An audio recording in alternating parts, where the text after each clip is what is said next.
আমরা প্রতিদানের এই যে প্রশ্নটায় যাব যে গত ক্লাসের যে শেষ জায়গা থেকে আমরা ছিলাম যে প্রতিদান হতে হবে প্রতিশ্রুতিদাতার ইচ্ছা অনুযায়ী, কিন্তু প্রতিশ্রুতি গ্রহীতা বা তার পক্ষ থেকে অন্য কারো নিকট থেকে তা প্রদত্ত হতে পারে, মানে প্রদত্ত মানে দেওয়া হতে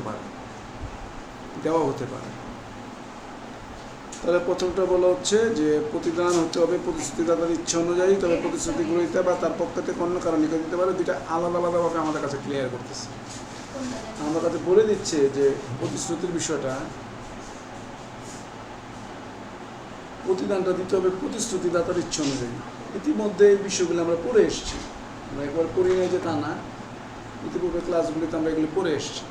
কি পড়ে এসেছি? যে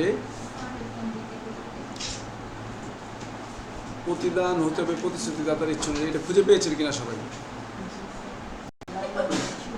তাহলে একটা প্রতিদানের মধ্যে দুইটা পক্ষ থাকবে, একটা হচ্ছে প্রতিশ্রুতি দিবেন, একটা হচ্ছে প্রতিশ্রুতি নিবেন। প্রতিশ্রুতি বা দাতা এবং প্রতিশ্রুতি গ্রহীতা যদি কোনো কাজ করে বা করা থেকে বিরত থাকে তখন সেখানে প্রতিদান থাকে। তাহলে প্রতিশ্রুতি দাতা আর প্রতিশ্রুতি গ্রহীতা দুইটা পক্ষ। কেউ প্রতিশ্রুতি দিবেন, বিনিময়ে আরেকজন প্রতিশ্রুতি গ্রহীতা এটা করবেন, মাঝখানে যে ট্রানজ্যাকশন পেব সেটা প্রতিদান। দান মানে দাতা, গ্রহণ গ্রহীতা মানে যিনি গ্রহণ করবেন। তাহলে বলা হচ্ছে প্রতিদানটি প্রতিশ্রুতিদাতার ইচ্ছা অনুযায়ী হতে হবে। এই প্রতিদান থেকে কোনো কাজ করার মাধ্যমে বা কোনো কাজ না করার মাধ্যমে, আবার তা কাজ করা প্রতিশ্রুতির মাধ্যমে, আবার কাজ না করা প্রতিশ্রুতির মাধ্যমে হতে পারে। এখানে কতগুলো বিষয়কে আলাদাভাবে বললো। একটা বললো এইটা হতে পারে কোনো কাজ করবে অথবা কোনো কাজ করবে না, এইভাবে একটা চুক্তি হতে পারে। আবার কোনো একটা কাজ করার জন্য প্রতিশ্রুতি দিল, অপরপক্ষে এটা প্রতিশ্রুতি গ্রহণ করলো, এইভাবে একটা চুক্তি হতে পারে। সেটা কিভাবে? প্রতিশ্রুতিটা মানুষ কি তৎক্ষণাতের জন্য দেয় না ভবিষ্যতের জন্য দেয়? প্রতিশ্রুতি ভবিষ্যতের জন্য দেয়। তাহলে ভবিষ্যতে কোনো কাজ করার জন্য বলতে পারে যে আমরা এখন থেকে বায়না করে রাখলাম 3 মাস পর তোমার জমিটা আমি কিনবো।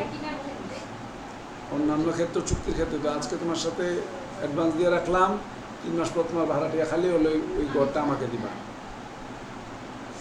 এটা ভবিষ্যতের জন্য হতে পারে, অর্থাৎ প্রতিশ্রুতি দিয়েও হইতে পারে। আবার ইনস্ট্যান্ট লেনদেনের মাধ্যমেও হইতে পারে যে আজকেই বলো, আজকে কিনবো, আজকে যা দাম হবে তাই।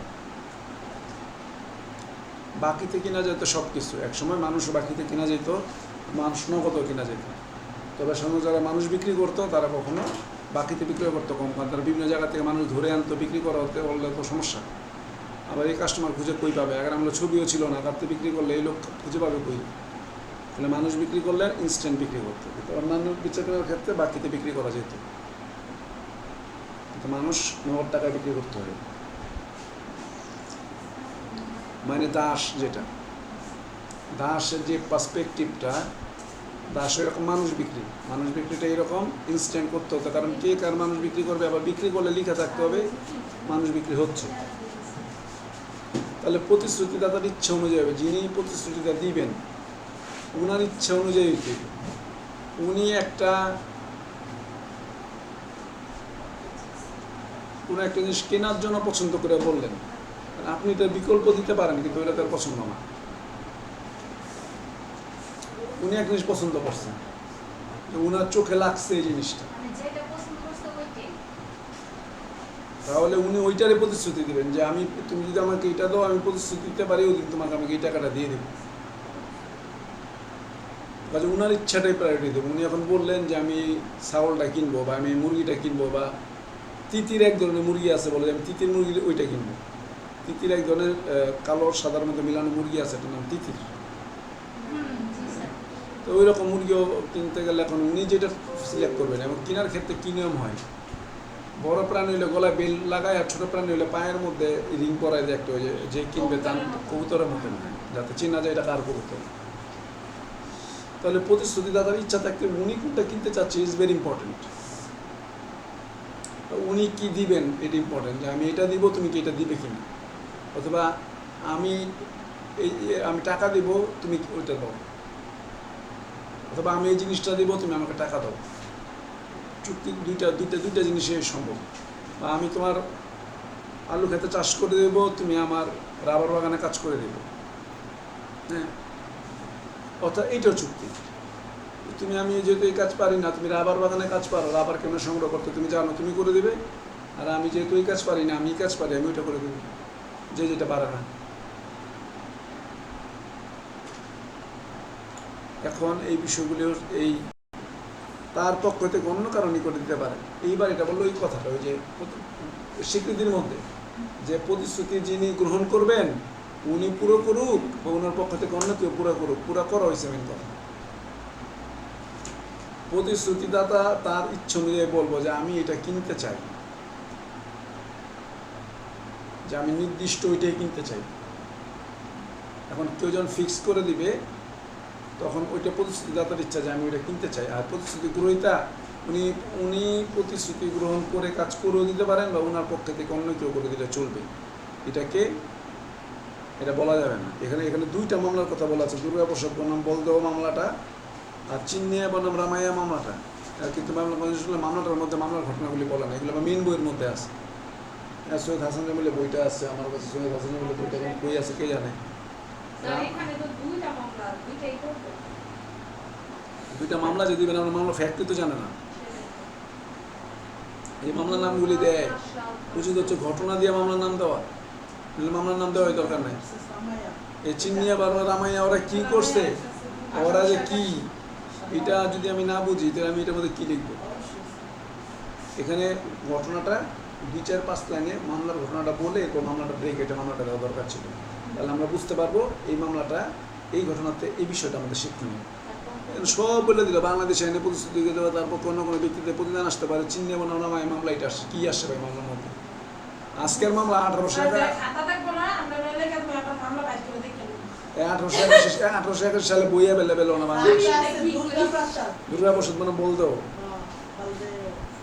হ্যাঁ, এটা মেইন বইয়ের মধ্যে দুটো মামলা আছে, এই মুহূর্তে আমার মাথায় নাই, মামলাটা খেয়াল আসলে আমি পরে বলবো না মামলাটার মধ্যে কী ছিল।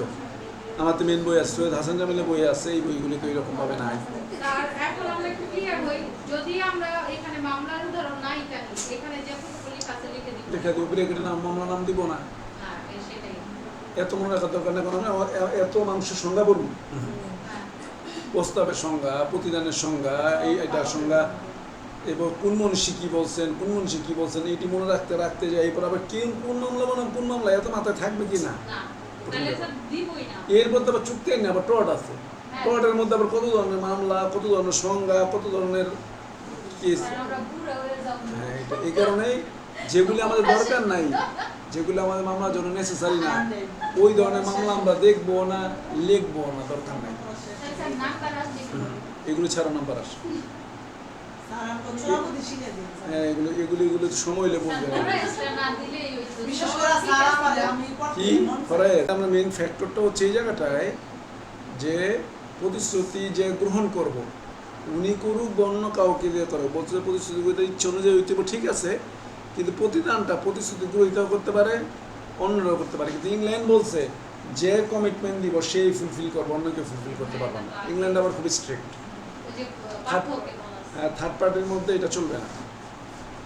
এটা হচ্ছে ব্রিটিশ লয়ের মধ্যে। আমাদেরকে বলছে একজন করে দিলে হয়, ইংল্যান্ডে বলছে যার সাথে কথা তার সাথে কথা, অন্য কেউ করলে চলবে না। মারা গেলে তো চুক্তি শেষ। চাইবে না, সে নিবে।